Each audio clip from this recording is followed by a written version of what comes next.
তোমার প্রতি আমার একটা ভালোবাসা দরদ তৈরি হয়ে গেছে। আমি চাই তোমার সাথে আমার একটা ভালো সম্পর্ক হোক ও আব্দুল্লাহ। তবে তোমার আর আমার মাঝে একটা জিনিস অন্তরায় হয়ে দাঁড়ায় গেছে। আমি খ্রিস্টান, তুমি হলে মুসলিম। ও আব্দুল্লাহ, তুমি যদি ইসলাম ধর্ম ত্যাগ করে খ্রিস্ট ধর্ম গ্রহণ করো, এক নাম্বার তুমি আমার মোহাব্বতের কাছের মানুষ হয়ে যাইবা, ভালোবাসার পাত্র হয়ে যাইবা। তুমি হয়তো চিন্তা করতেছ তুমি ঈমান ইসলাম বাদ দিয়ে খ্রিস্টান হবা, এলাকায় গেলে তোমার জীবন থাকবে না। কোনো টেনশনের কারণ নাই, আমি তোমার সম্পূর্ণ নিরাপত্তা দিব। আমার ঘরে আমার একমাত্র ষোড়শী যুবতী কন্যা, তাকে তোমার সাথে বিবাহ দিয়ে দিব। বিবাহের সময় আমার এই বিশাল সাম্রাজ্যের অর্ধেক আমি তোমার নামে লিখে দিব। আমার মৃত্যুর পর তুমি বাকি অর্ধেকের মালিক হয়ে যাবা। তুমি হবা বিশাল এই রোম সাম্রাজ্যের একচ্ছত্র অধিপতি। কত সুবিশাল এক অফার! এই তিন বিষয়ের পরীক্ষা কবরে দিতে হবে। কোথায় দিতে হবে? কবরে। কবরে আমাদের প্রত্যেককে তিনটা করে প্রশ্ন করা হবে। এই প্রশ্ন এমন প্রশ্ন, দুনিয়ার সব মুসলমান এই তিন প্রশ্নের ব্যাপারে জানে। শুধু মুসলমানেরা জানে এমনটা নয়, আপনার আমার আশেপাশে যত অমুসলিম আছে তাদেরকেও যদি জিজ্ঞাসা করেন, জানো কবরে তিনটা প্রশ্ন করা হবে, জানো নাকি? ওরা শুধু জানে তা নয়, উত্তর সহ আমারে আপনারে বলে দিবে। এর দ্বারা এই বিষয়টা সাব্যস্ত হয় না যে প্রশ্ন আর জবাব আমার আপনার জানা আছে। এই জন্য কবরে গেলেই এই তিন প্রশ্নের জবাব দেওয়া যাবে। আল্লাহ রাব্বুল আলামিন বলেন, লাইন শাকারতুম লাযীদান্নাকুম, তোমরা যদি নিয়ামতের শুকরিয়া আদায় করো, শুকরগুজার হও, লাযীদান্নাকুম, তোমাদের জন্য ওই নিয়ামত আমি আল্লাহ আরো বাড়ায়া দিব। ওয়ালা ইন কাফারতুম, যদি তোমরা কুফরি করো, না শুকরি করো, তবে তোমরা জেনে রাখো ইন্না আযাবি লাশাদীদ। সম্পদ নামক যেই নিয়ামত আল্লাহ তাআলা তাকে দিয়েছে, এই সম্পদ নামক নিয়ামতের শুকরিয়া আদায় করা হবে কিনা এটা বলার কোনো সুযোগ নাই। কেন? কারণ দুনিয়ার পরীক্ষার প্রশ্নের জবাব লেখাপড়া করলে দেওয়া যায়। সাধারণত পরীক্ষার হলে ছাত্ররা বৈধ অবৈধ তিনটা পদ্ধতি অবলম্বন করে পাশ করতে পারে। কয়টা পদ্ধতি? এক নাম্বার পদ্ধতি, যেই ছাত্র ভালোভাবে লেখাপড়া করেছে, কোনো ফাঁকি ঝুঁকি দেয় নাই, ও যখন পরীক্ষার হলে যাবে ওর বইগুলোর মধ্য থেকে যেই প্রশ্নই আসুক না কেন সুন্দর মতো সে জবাব দিয়ে দিবে। রাসূলুল্লাহ সাল্লাল্লাহু আলাইহি ওয়াসাল্লামের একজন সাহাবী, তার নাম হলো আব্দুল্লাহ ইবনে হুযাফা রাদিয়াল্লাহু তাআলা আন। আব্দুল্লাহ ইবনে হুযাফা মুসলমানদের সাথে রোমদের প্রথম যুদ্ধ হয়, তাবুকের যুদ্ধ। তবে ওই যুদ্ধে উভয় পক্ষ সংঘর্ষ হয় নাই। দীর্ঘ প্রায় 700 কিলোমিটার পথ পাড়ি দিয়ে নবীজি সাল্লাল্লাহু আলাইহি ওয়াসাল্লাম একেবারে রোম সীমান্তে পৌঁছায় গেছেন। কাফেরদের সাথে রোমদের সাথে যুদ্ধ হবে, কিন্তু আল্লাহ তাআলা রোম সৈন্যদের অন্তরের মধ্যে নবীজির ভীতি ঢুকায়া দিছেন। তারা পালিয়ে গেছে, চলে গেছে, বিনা যুদ্ধে তাবুকে মুসলমানেরা জয়লাভ করছে। দ্বিতীয় খলিফা, খলিফাতুল মুসলিমিন হযরত ওমর রাদিয়াল্লাহু তাআলা আনহুর সময় সর্বপ্রথম রোমদের সাথে মুসলমানদের সরাসরি যুদ্ধ সংগঠিত হয়। এর আগে যেটা হয়েছে, ময়দানে লড়াই হয় নাই। হযরত ওমর রাদিয়াল্লাহু তাআলা আনহুর সময় মুসলমানদের পরিস্থিতি এমন, গোটা পৃথিবীর যেদিকেই যাও মুসলমানদের জয় জয়কার। পৃথিবীর বড় বড় শক্তিশালী বাহিনীগুলো মুসলমানদের কাছে পদদলিত, পরাজিত। রোম সম্রাট তার সেনাপ্রধানকে আদেশ করলো, শোনো, মুসলমানদের সাথে যুদ্ধ হবে। মুসলমান সৈন্যবাহিনীর শক্তি সামর্থ্যের কথা আমরা অনেক শুনেছি, তবে কোন কারণে মুসলমানদের এমন পাওয়ার, কোন যোগ্যতার কারণে মুসলমানেরা এত শক্তি অর্জন করছে, এর কারণটা বের করো, বিশ্লেষণ করো, বাহির করো। এইবার বাদশাহর আদেশে, রোম সম্রাটের নির্দেশে গোয়েন্দা প্রধান মুসলমান সেনাবাহিনীর মধ্যে চলে গেলেন তদন্ত করার জন্য কোন পাওয়ারে মুসলমানদের এমন জয় অর্জিত হয়। সমস্ত খবরাখবর নিয়ে তিনি চলে আসছেন বাদশাহর কাছে। বাদশাহ জিজ্ঞাসা করে, মুসলমানদের সৈন্য সংখ্যা কি আমাদের চাইতে বেশি? বলে, না বাদশাহ, সৈন্য সংখ্যা আমাদের চাইতে বেশি নয়, বরং আমাদের চাইতে অনেক কম। অনেক সময় যুদ্ধ জয়ের অন্যতম কারণ থাকে সৈন্যর সংখ্যাধিক্য, কিন্তু মুসলমানেরা সংখ্যায় আমাদের চাইতে কম। তাহলে অস্ত্র শস্ত্র আমাদের চাইতেও অত্যাধুনিক নাকি? বলে, না, অস্ত্রগুলাও আমাদের চাইতেও অনেক আধুনিক নয়। না বাদশাহ, অস্ত্র আমাদের চাইতেও অনেক ভারী বা এরকম কিছু নয়, তবে তাদের এই জয়ের কারণ কি? কোন কারণে তাদের সামনে পৃথিবীর বড় বড় শক্তিগুলো পদদলিত, পরাজিত? গোয়েন্দা সংস্থা, গোয়েন্দা প্রধান রিপোর্ট করে বাদশাহ নামদার, এর অন্যতম কারণ হলো তারা যুদ্ধের ময়দানে যায় কিন্তু তারা মরণকে ভয় পায় না। তারা যুদ্ধের ময়দানে যায় মৃত্যুকে আলিঙ্গন করার জন্য। তারা মনে করে যদি কাফেরদের বিরুদ্ধে লড়াই করে তাদের জীবন চলে যায় তাহলে শাহাদাতের মর্যাদা অর্জন হবে, এটা তাদের জন্য বড় পাওয়া। এই যে মৃত্যুর ভয় তাদের নাই, এটাই তাদের জয় হওয়ার অন্যতম কারণ। বাদশা বলে, বলো কি, দুনিয়ার মানুষ বাঁচতে চায় আর এই মানুষগুলো মরতে চায়। কোন জিনিস তাদের অন্তর থেকে এই মৃত্যু নামক ভয়কে দূর করে দিল? এই যে মৃত্যুর ভয়, এটা তাদের অন্তর থেকে দূর করে দিয়েছে কোন জিনিস? বলে, এটা হলো তাদের ঈমান, আল্লাহর মুহাব্বত, নবীর মুহাব্বত।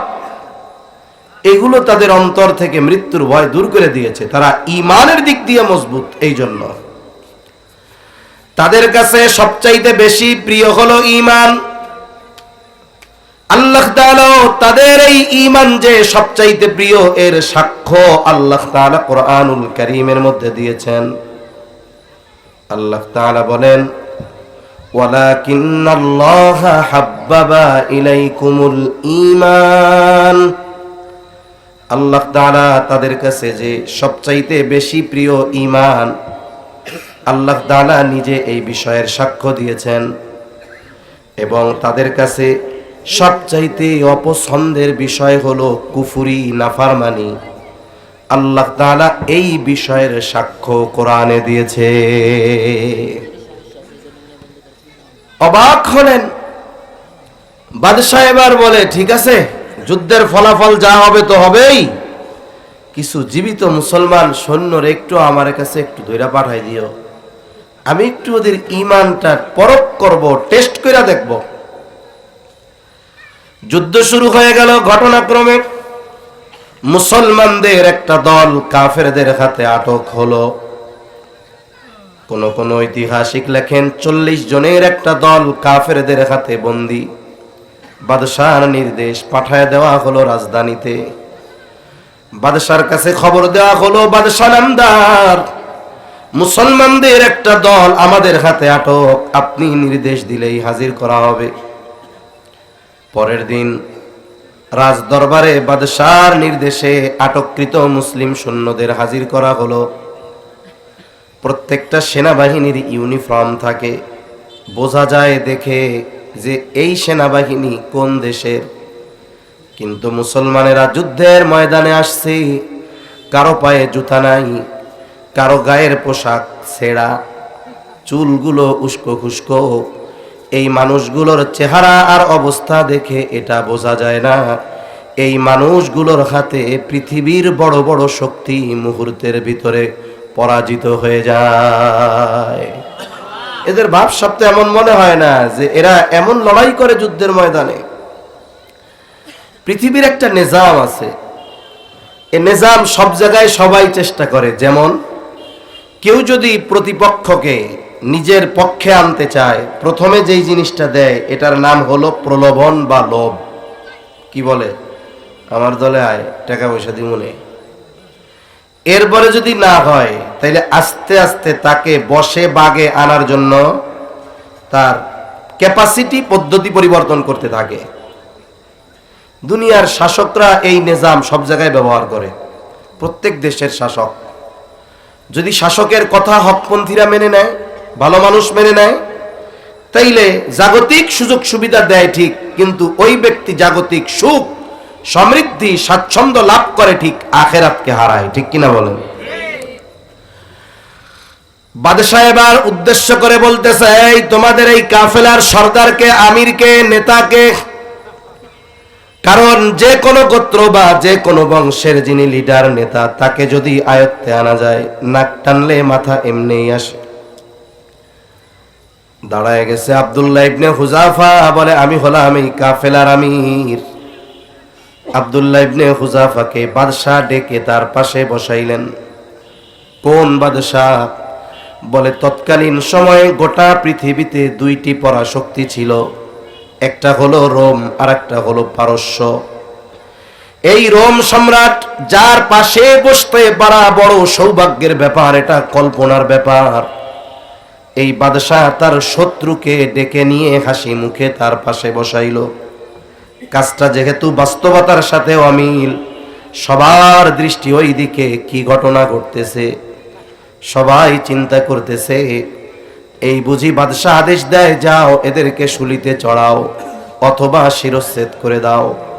কিন্তু বাদশাহ শত্রুকে আদর করে তার পাশে ডেকে বসাইলেন। কারণ কি? আব্দুল্লাহ ইবনে হুযাফাকে বাদশাহ এবার বলে, আব্দুল্লাহ, তোমার প্রতি আমার একটা ভালোবাসা দরদ তৈরি হয়ে গেছে। আমি চাই তোমার সাথে আমার একটা ভালো সম্পর্ক হোক। ও আব্দুল্লাহ, তবে তোমার আর আমার মাঝে একটা জিনিস অন্তরায় হয়ে দাঁড়ায় গেছে। আমি খ্রিস্টান, তুমি হলে মুসলিম।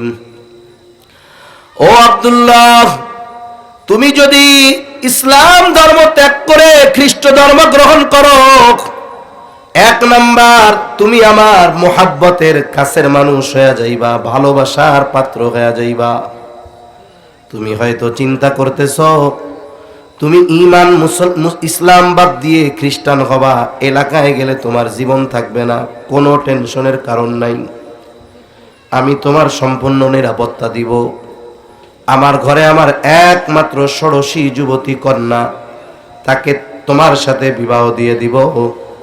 বিবাহের সময় আমার এই বিশাল সাম্রাজ্যের অর্ধেক আমি তোমার নামে লিখে দিব। আমার মৃত্যুর পর তুমি বাকি অর্ধেকের মালিক হয়ে যাবা। তুমি হবা বিশাল এই রোম সাম্রাজ্যের একচ্ছত্র অধিপতি। কত সুবিশাল এক অফার!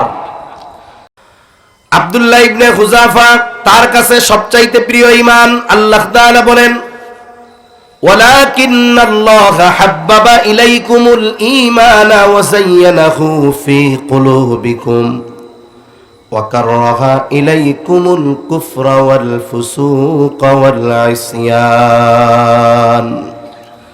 আল্লাহ তাআলা জানায় দেন, তাদের কাছে কুফরি আর নাফরমানি সবচাইতে ঘৃণিত, সবচাইতে অপছন্দের বস্তু হলো কুফুর, মানে ঈমান ত্যাগ করা, আল্লাহর নাফরমানি করা। বাদশাহ ঈমান ত্যাগ করে ওই দুনিয়ার প্রলোভন দিয়েছে, কুফুরকে গ্রহণ করার শর্ত দিয়েছে, ঈমানকে পরিত্যাগ করার শর্ত দিয়েছে। সবচাইতে প্রিয় জিনিস ত্যাগ করতে হবে সবচাইতে অপছন্দের জিনিসকে গ্রহণ করার মাধ্যমে। এটা তো কোনো ঈমানদার মেনে নিতে পারে না। আব্দুল্লাহ ইবনে হুযাফাকে যখন বাদশাহ এই কথাগুলো বলতেছিল, প্রচন্ড রাগে ক্ষোভে ওনার রক্ত গরম হয়ে গেছে, লোম কূপ দিয়ে ঘাম বের হচ্ছে, চোখ দুটো রক্তবর্ণ হয়ে গেছে। উনি বসা থেকে উঠে দাঁড়ায় গেছেন, রক্ত চক্ষুতে বাদশার দিকে ফিরে তাকিয়ে বুলন্দ আওয়াজে বলতেছে, এই রোমের কুকুর, তুই কি দুনিয়ার বিনিময়ে আমার ঈমান কিনতে চাস? শুনে রাখ, এ তো তোর সামান্য রোম সাম্রাজ্য। তুই যদি আমাকে গোটা দুনিয়ার মালিকও বানায় দেস, আমি ওই দুনিয়ার কাছে আমার ঈমানকে বিক্রয় করব না।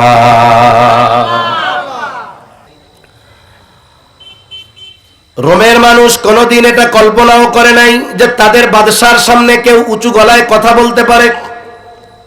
অথচ একজন বন্দী এমন এক ধমক দিয়েছে, মুহূর্তের ভিতরে গোটা দরবার পিনপতন নীরব, কারো মুখে কোনো কথা নাই। কি দেখলো এটা বাস্তব না সত্য? কিছু সময়ের জন্য হতভম্ব হয়ে গেছে সবাই। বাদশাহ কিছু না বলে রাগে ক্ষোভে অন্দরমহলে চলে গেছে।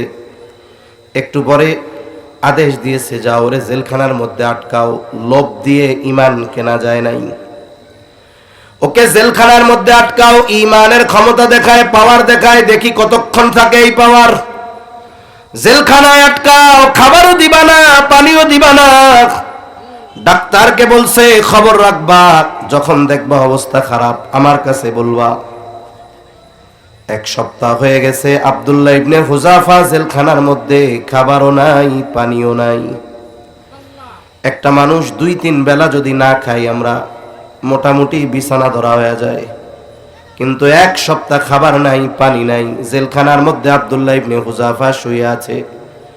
বাহির থেকে দেখে বোঝা যায় না বেঁচে আছে নাকি মারা গেছে। ডাক্তার ভেতরে ঢুকে দেখে অবস্থা করুন, কোন মতে শ্বাস প্রশ্বাস আছে, যায় যায় অবস্থা। ডাক দেয়, ও আব্দুল্লাহ, শক্তি নাই, মুখ দিয়ে আওয়াজ বের হয় না। ডাক্তার দৌড় দিয়ে বাদশার কাছে গিয়ে বলে, বাদশাহ, আব্দুল্লাহ ইবনে হুযাফার অবস্থা করুন, কথা বলারও শক্তি নাই, এখন যদি খানা পানি না দেন যে কোনো টাইমে মারা যেতে পারে। বাদশাহ আদেশ দিলেন, যাও তার জন্য খাবার আর পানি নিয়ে যাও। খাবার পানি নিবা, মদ মেশানো পানি আর শূকরের গোশত। তবে যখন খাবারের জন্য সে প্রস্তুতি নিবে, এই খাবারের বিষয়টা তারে জানায়া দিবা। বাদশাহর আদেশে ডাক্তার শূকরের গোশত আর মদ মেশানো পানি নিয়ে গেছে, খাবার সামনে প্রস্তুত। আব্দুল্লাহ ইবনে হুযাফা এমনিতেই তো ক্ষুধার্ত, দুর্বল, স্বাভাবিক হলো মানুষ যখন প্রচন্ড ক্ষুধার্ত, তখন খাবার যদি সামনে আসে ক্ষুধার তীব্রতা আরো বেড়ে যায়। আব্দুল্লাহ ইবনে হুযাফার সামনে খাবার প্রস্তুত। বাদশাহর ডাক্তার বলে, আব্দুল্লাহ, তোমার অবস্থা খারাপ, খাবার পানি যদি না খাও বিপদের আশঙ্কা আছে। তবে শুনো, খাবার কিন্তু শূকরের গোশত আর পানি হলো মদ মেশানো পানি। একটু আগে আব্দুল্লাহ ইবনে হুযাফা মুখ দিয়ে কোনো আওয়াজ বের হয় না, যখনই কানে আওয়াজ গেছে শূকরের গোশত আর মদ মেশানো পানি।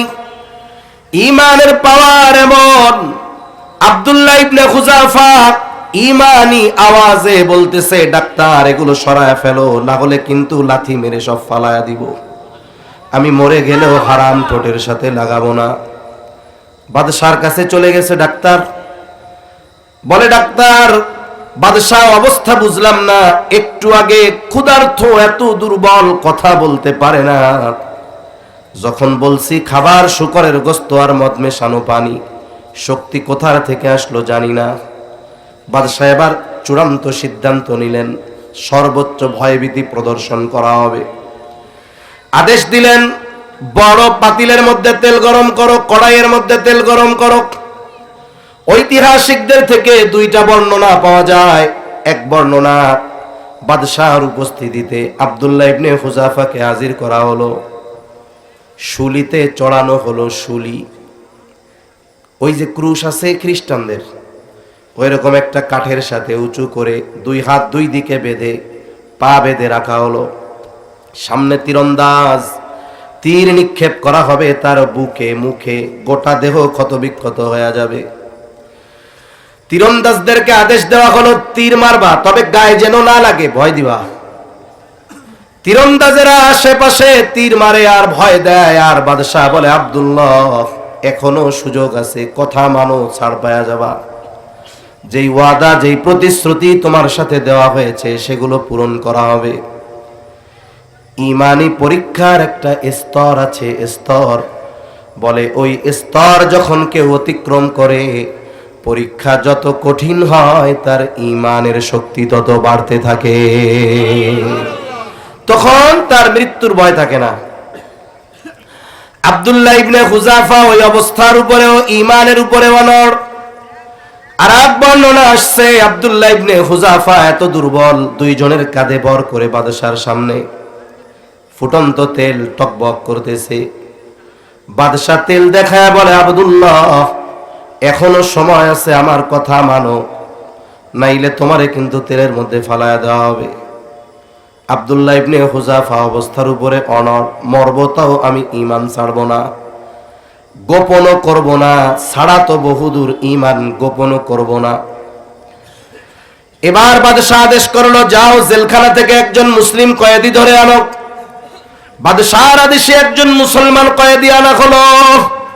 বাদশা ইশারা দিল তেলের মধ্যে ফালায়া দাও। যখন ফুটন্ত তেলে একজন টকবকে যুবককে ফেলে দেওয়া হলো, মুহূর্তের ভিতরে শাহাদাতের অমীয় সুধা পান করছে। শরীর থেকে মাংসগুলো হাড্ডি থেকে আলাদা হয়ে গেছে। বাদশা চিন্তা করছে এই দৃশ্য দেখে আব্দুল্লাহ ইবনে হুযাফা ভীত হবে, কিন্তু ঈমান তো এমন, এই দৃশ্য দেখে ভীত হয় নাই, বরং তার অন্তরে শাহাদাতের তামান্না আরো বেশি বাড়ছে। আব্দুল্লাহ ইবনে হুযাফার এই অবস্থা দেখে বাদশা আদেশ করলো যাও ওরেও তেলের মধ্যে ফেলায় দাও। আব্দুল্লাহ ইবনে হুযাফাকে ধরে দুইজন তেলের দিকে নিয়ে যায়। আব্দুল্লাহ ইবনে হুযাফা এতক্ষণ স্বাভাবিক, এখন কান্না শুরু করে দিছে। তারা ভাবছে মরার ভয়ে কান্না করে। বাদশাহ বলে আব্দুল্লাহ কান্না করো কেন, মৃত্যুর ভয় হয়, প্রিয়জনের জন্য কি মায়া হয় নাকি? আব্দুল্লাহ ইবনে হুযাফা বলে না, মৃত্যুর ভয়ে কান্না করি না। কান্নার কারণ কি? বলে বাদশাহ আমার মালিক আমারে একটা জীবন দিয়েছে, একবার আমি এই জীবন আল্লাহর জন্য, ঈমানের জন্য উৎসর্গ করতে পারবো। আমার তো মন চায় আমার শরীরে যত লোম, ওই লোম সমপরিমাণ জীবন যদি আল্লাহ আমাকে দিত, আমি বারবার আমার এই জীবন আল্লাহর জন্য কোরবান করতে পারতাম। আফসোস করতেছি মরতে পারবো কয়বার? একবার, এই জন্য দ্বিতীয়বার সুযোগ নাই তো। এই যে শাহাদাতের অমীয় সুধা একবার পান করতে পারবো, আর তো পারবো না, ওই যে সুযোগ নাই, এই আফসোসে কামতেছি। কারণ হাদিসের মধ্যে আসছে, 7টা পর্যন্ত করি তো, হাদিসের মধ্যে আসছে, কারণ এখানে 7টায় জামাত হবে তো, আমরা শুরু করবো আমরা শেষ করে দেবো যেন ডিস্টার্ব না হয়। হাদিসের মধ্যে আসছে যারা আল্লাহর জন্য জীবন উৎসর্গ করে শহীদ, আল্লাহ তাআলা তাদেরকে স্পেশাল ফ্যাসিলিটির মধ্যে রাখেন। জান্নাতের সবুজ পাখির মধ্যে তাদের রূহ থাকে, তারা উড়ে বেড়ায়, আল্লাহ প্রদত্ত নিয়ামত সামগ্রী তারা ভোগ করতে থাকে। আল্লাহ তাআলা তাদের জিজ্ঞাসা করে বান্দা তোমাদের আর কোনো কিছুর চাহাত আছে নাকি? সবাই বলে না আল্লাহ, কিছুর প্রয়োজন নাই, কিছুই মন চায় না, তবে একটা জিনিস মন চায়। কি মন চায়? আল্লাহর নবী জানায়া দেন, শহীদরা তখন আল্লাহ তাআলার কাছে ফরিয়াদ করে আর বলে আল্লাহ আবার যদি দুনিয়ায় পাঠাইতেন, শহীদ জিহাদ করতাম, শহীদ হইতাম, আবার পাঠাইতেন আপনার রাস্তায় জিহাদ করতাম, শহীদ হইতাম, শুধু একটা জিনিস মন চায়। শুধু কয়টা জিনিস মন চায়? একটা জিনিসই মন চায়। মাইক ছেড়ে দেন, নামাজের 2-3 মিনিট আগে বন্ধ করে দিবেন, এখানে 7টায় জামাত হবে, ঠিক আছে? আমি ছেড়ে দেবো ওই সময়, সমস্যা নেই। তাহলে প্রকৃতপক্ষে যারা শাহাদাতের মতো সৌভাগ্যবান হয়েছে, শহীদ হতে পেরেছে, ওদের আফসোস কি? আবার যদি শহীদ হইতে পারতাম, বাদশাহ আহলে কিতাব আল্লাহরে বিশ্বাস করে, ও চিন্তা করতেছে এটা কেমন মানুষ, এত কিছুর লোভ দিলাম নড়াচড়া নাই, খাবার দিলাম না নড়াচড়া নাই, এক অবস্থার উপরে অটল, তেলের মধ্যে ফালায় দিতে চাচ্ছি এখনো সেই ইমানের উপরে অটল, তাইলে এটা সাধারণ মানুষ না, একটা কথাও তো মানাইতে পারলাম না। এখন যদি বাদশাহরের তেলের মধ্যে ফালায়া দিতে বলে, তাহলে বলেন তো আব্দুল্লাহ ইবনে হুযাফা শহীদ হয়ে যেত, কিন্তু হাইরা যাইতো? কারণ বাদশাহ তাকে তার অবস্থা থেকে টলাইতে পারে নাই। বাদশাহ এবারে বলে, আব্দুল্লাহ কিছু লাগবে না, তুমি শুধু আমার কপালে একটা চুমা দাও, আমি তোমারে না ছাইড়া দিব, মুক্ত কইরা দিব। আব্দুল্লাহ ইবনে হুযাফা চিন্তা করে, বাদশাহ আমার জীবনের বিনিময়ে আমি তোর কপালে চুমা দিব না। এবার পাল্টা শর্ত দিচ্ছে, আমি তোমার কপালে একটা চুম্বন করতে পারি, শর্ত হলো তোমার জেলখানায় যত মুসলমান কয়েদি আছে সবাইকে যদি মুক্তি দেওয়ার ওয়াদা দাও, তাইলে তোমার কপালে আমি একটা চুম্বন করতে রাজি। বাদশাহ চিন্তা করে, শর্ত মাইনা কমপক্ষে চুমাটা খাই, কোনো কিছুই তো মানাইতে পারলাম না। বলে, হ্যাঁ আমি প্রতিশ্রুতি দিলাম। এইবার আব্দুল্লাহ ইবনে হুযাফা বাদশাহর কপালে একটা চুম্বন করলেন। বাদশাহ প্রতিশ্রুতি রক্ষা করলেন, ওয়াদা রক্ষা করলেন। বিশাল এক দল নিয়ে আব্দুল্লাহ ইবনে হুযাফা খলিফাতুল মুসলিমিনের সাক্ষাতে মসজিদে নববীর মধ্যে যখন তিনি এই ঘটনা শোনান, হযরত ওমর রাদিয়াল্লাহু তাআলা আনহু বলেন, তোমরা সকলে আব্দুল্লাহ ইবনে হুযাফার কপালে এক একটা করে চুম্বন দিবা। এই কথা বলে হযরত ওমর রাদিয়াল্লাহু তাআলা আনহু সর্বপ্রথম আব্দুল্লাহ ইবনে হুযাফার কপালে একটা চুম্বন দিয়ে দিলেন। যেই কথাটা বোঝানোর জন্য বলা, শুধু এটা মজার জন্য নয়, ভালো লাগার জন্য নয়, এই মানুষগুলো ঈমানের প্রকৃত স্বাদ লাভ করেছে। এই জন্য গোটা পৃথিবী ভয় ভীতি সমস্ত কিছু দিয়েও তাদেরকে তাদের ঈমান থেকে এক চুল পরিমাণ নড়ানো যায় না। এই মানুষগুলোই সর্বোচ্চ প্রমাণ দিয়েছে নবী রাসূলগণের পরে যে তারা আল্লাহকে রব হিসাবে পেয়ে কেমন খুশি। এজন্য গোটা পৃথিবী একদিকে, আল্লাহর নাফরমানি তারা পছন্দ করে নাই। ইসলামকে প্রতিষ্ঠিত করার জন্য যত কিছু করা দরকার, কোনো কিছুর ব্যাপারে তারা পরোয়া করে নাই। নবীজির আদর্শের ব্যাপারে তারা কোনো ছাড়ের সুযোগ রাখে নাই।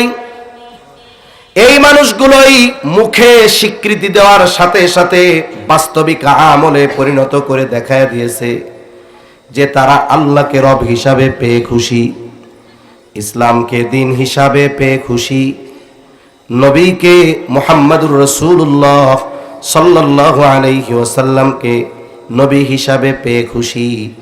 বলেন তো, আমাদেরও যদি বাস্তবে এই তিন বিষয়ে খুশি হতে হয়, খুশির প্রমাণ দিতে হয়, শুধু মুখ দিয়ে বললে হবে না, বাস্তবে প্রমাণ করতে হবে। তাহলেই এই কথার সত্যায়ন করা হবে, এই কথাকে বাস্তবের উদ্যান হবে, আর আমাদের জন্য জান্নাত ওয়াজিব হয়ে যাবে। নবীজি সাল্লাল্লাহু আলাইহি ওয়াসাল্লাম এই জন্য বলেন, যাকা তুমাল ঈমান মান রাদিয়া বিল্লাহি রাব্বান ওয়া বিল ইসলামি দীনান ওয়া বিমুহাম্মাদিন নাবিয়্যান ওয়া রাসূলা। ওই ব্যক্তি ঈমানের মজা লাভ করছে, ঈমানের স্বাদ আস্বাদন করতে পেরেছে, যে আল্লাহকে রব হিসাবে পেয়ে খুশি হয়েছে। তার মানে আল্লাহ তাআলার বিধিবিধান সন্তুষ্ট চিত্তে মেনে নিয়েছে, ইসলামী হুকুম আহকাম অনুযায়ী তার জীবনকে সাজিয়েছে, সুন্নাতের আলোকে নিজের জীবনকে সাজিয়েছে। এই লোকগুলো ঈমানের এত মজা লাভ করেছে যে জীবনের সবচাইতে কঠিন মুহূর্তে ঈমান গোপন করার সুযোগ থাকার পরেও তারা ঈমান গোপন করে নাই। উমাইয়ার গোলাম হযরত বেলাল রাদিয়াল্লাহু তাআলা যখন উমাইয়া জানছে যে ঈমান আনছে, মুসলমান হইছে, গোলামের উপরে জুলুম করবে, কে ঠেকাবে?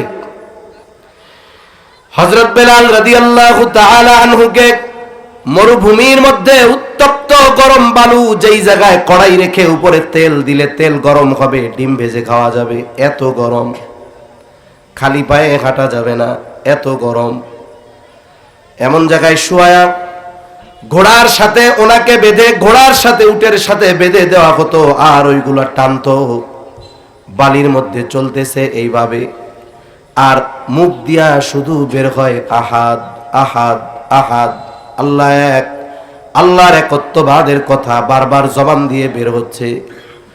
আবু বকর সিদ্দিক রাদিয়াল্লাহু তাআলা আনহু বেলালকে বলে, ও বেলাল, তুমি যত মুখ দিয়ে আহাদ শব্দটা বের করো, জুলুমের মাত্রা তত তোমার উপরে বেড়ে যায়।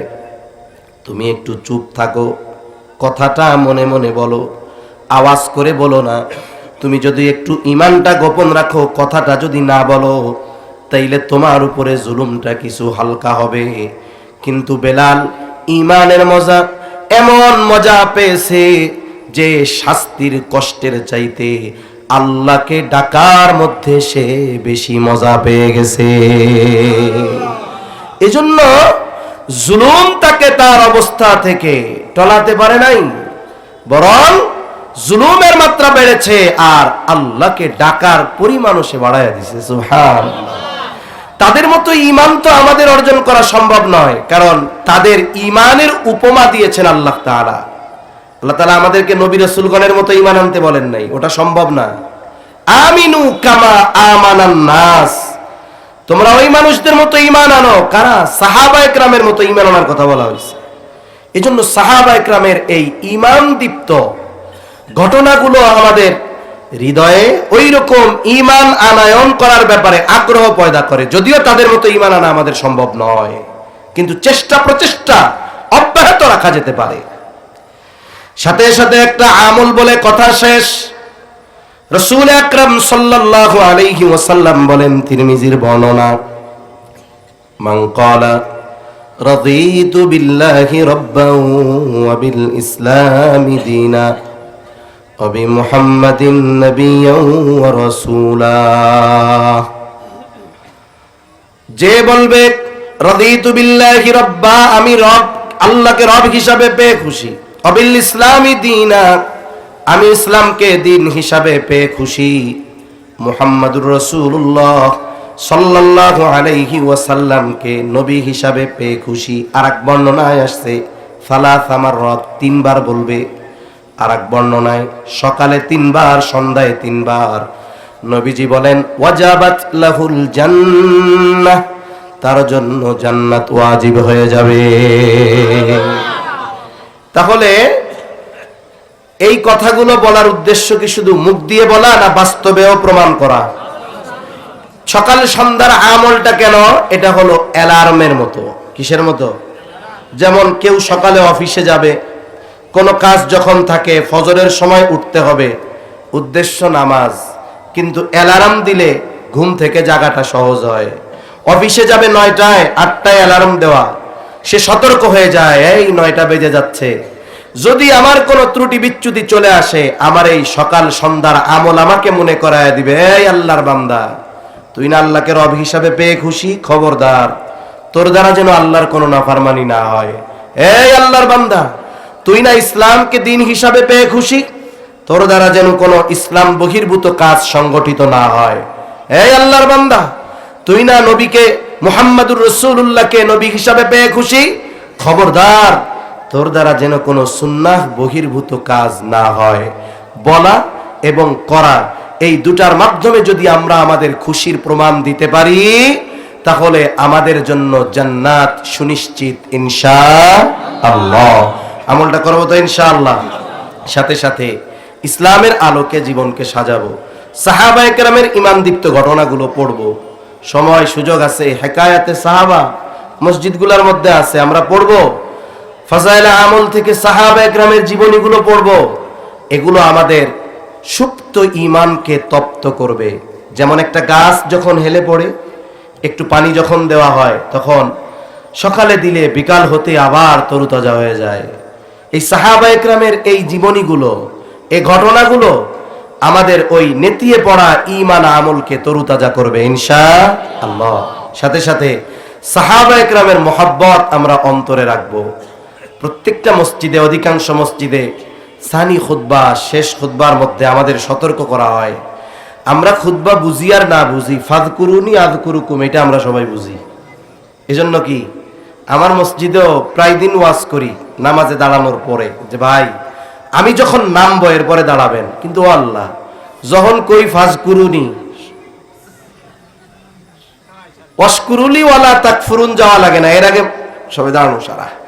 কিন্তু আরো কিছু কথা বলা হয়, আল্লাহ আল্লাহ ফি আসহাবি লা তাত্তাখিযুহুম গারদাম মিন বাদি ফামান আহাব্বাহুম ফাবিহুব্বি আহাব্বাহুম ওয়া মান আবগাদাহুম ফাবিবুগদি আবগাদাহুম।